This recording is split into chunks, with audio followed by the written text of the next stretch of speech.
nilivyosema mwanzo, mimi ni mbunge wa vijana. Naomba nijikite katika swala zima la ajira kwa vijana.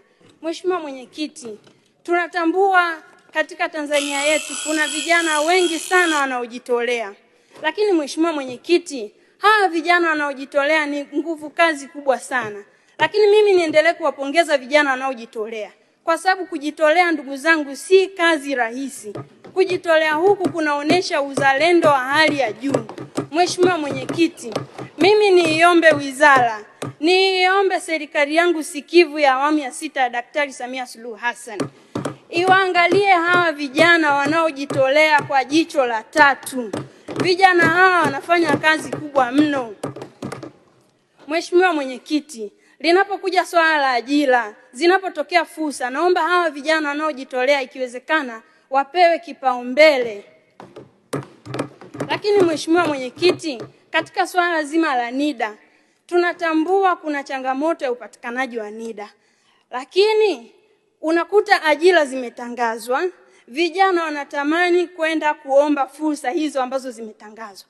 Lakini vigezo namba 1 unakuta unaambiwa kijana lazima awe na NIDA. Sasa unajiuliza, huyu kijana mpaka kuwa na NIDA, unakuta ufuatiliaji wa NIDA unaweza ukachukua mwezi, muda mwingine mpaka zaidi ya mwezi. Sasa Mheshimiwa Mwenyekiti, mimi niombe wizara, lakini pia niombe serikali yangu sikivu ya awamu ya 6. Naombeni muangalie namna ambayo itasaidia vijana hao kupata NIDA kwa wakati, ili zitakapotokea fursa za ajira, hawa vijana waweze nao kunufaika. Mheshimiwa Mwenyekiti, naomba niendelee kuchangia katika swala zima la vijana ambao katika swala zima la upatikanaji wa taarifa au fursa za ajira ambazo zinatokea. Mheshimiwa Mwenyekiti, tunaona muda mwingine kuna fursa zinatokea.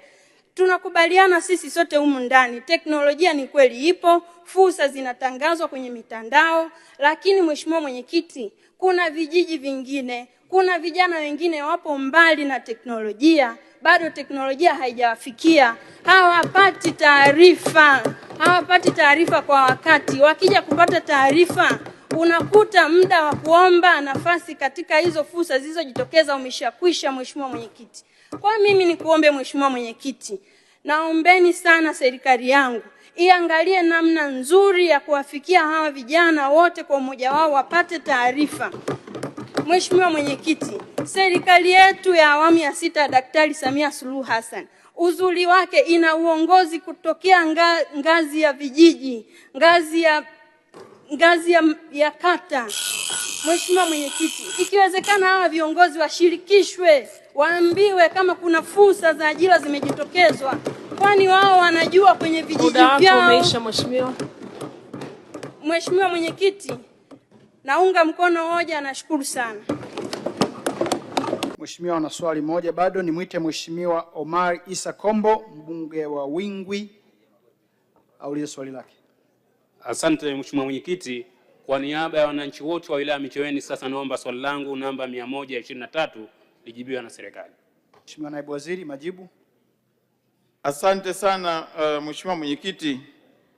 Mheshimiwa Mwenyekiti, kwa niaba ya Waziri wa Mambo ya Ndani ya Nchi, napenda kujibu swali la Mheshimiwa Omar Isa Kombo, mbunge wa jimbo la Wingwi kama ifuatavyo.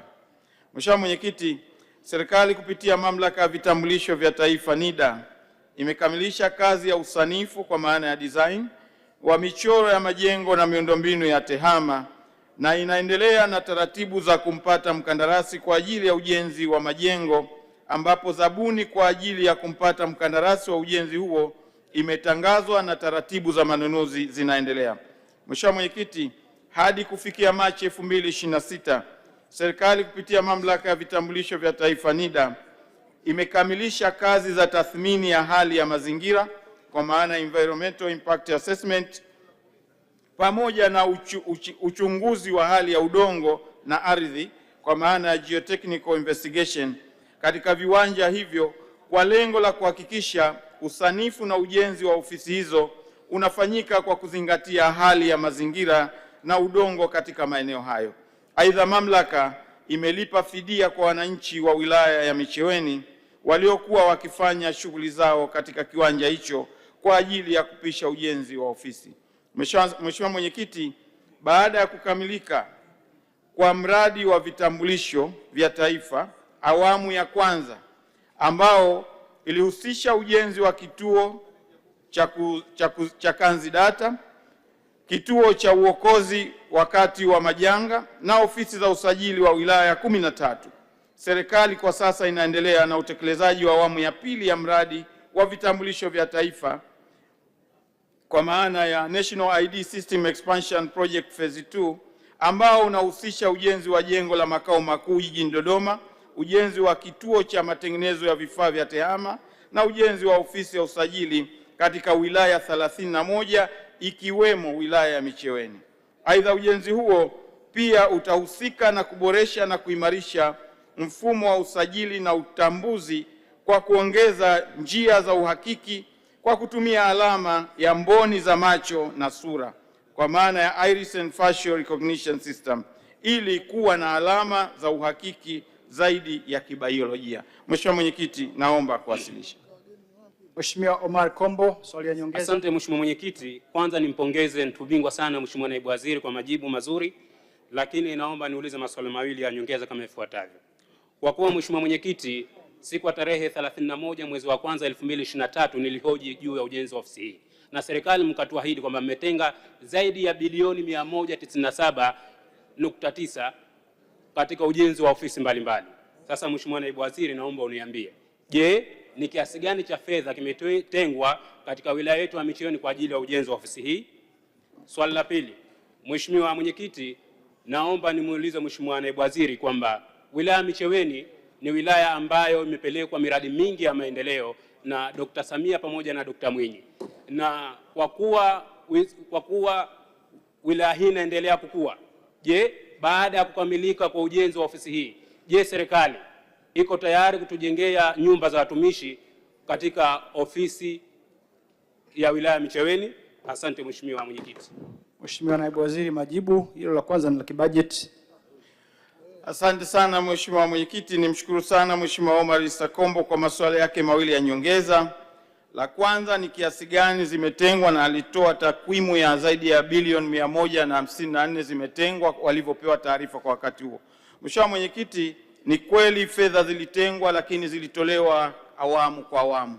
Kwa mwaka wa fedha wa 2025/26 ni bilioni 33 zilitengwa kwa ujenzi kwa ujumla, na mwaka wa fedha ujao tutatoa tathmini ya fedha zilizotengwa kwa sababu ujenzi huu hautokuwa mwaka mmoja, na hapo tutaweza kutoa tathmini ya kituo kwa kituo.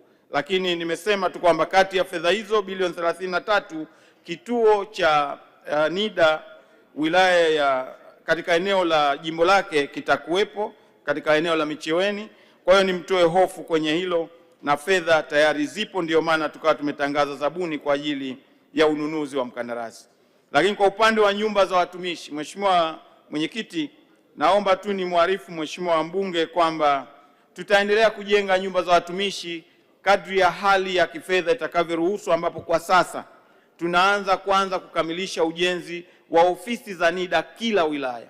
Halafu hatua ya pili tutakwenda kwenye kuona makazi sasa ya watumishi, nayo tunaendelea na utaratibu gani. Mheshimiwa Mwenyekiti, naomba kuwasilisha. Mheshimiwa Khalid Nsekela.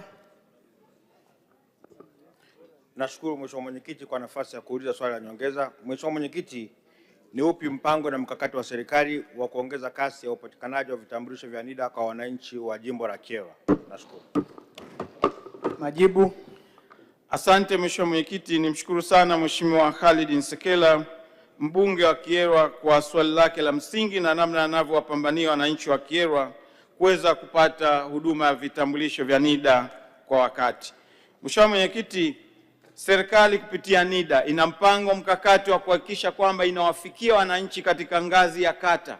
Ingawa kimuundo NIDA ipo katika ngazi ya wilaya, lakini kwa sasa tuna mpango wa kuwafikia wananchi katika ngazi ya kata. Na kwa jimbo lake la Kyerwa, nataka nimhakikishie kwamba wiki ijayo watumishi wa NIDA watakwenda Kyerwa kwa ajili ya kuwapatia wananchi wa eneo hilo vitambulisho vya NIDA.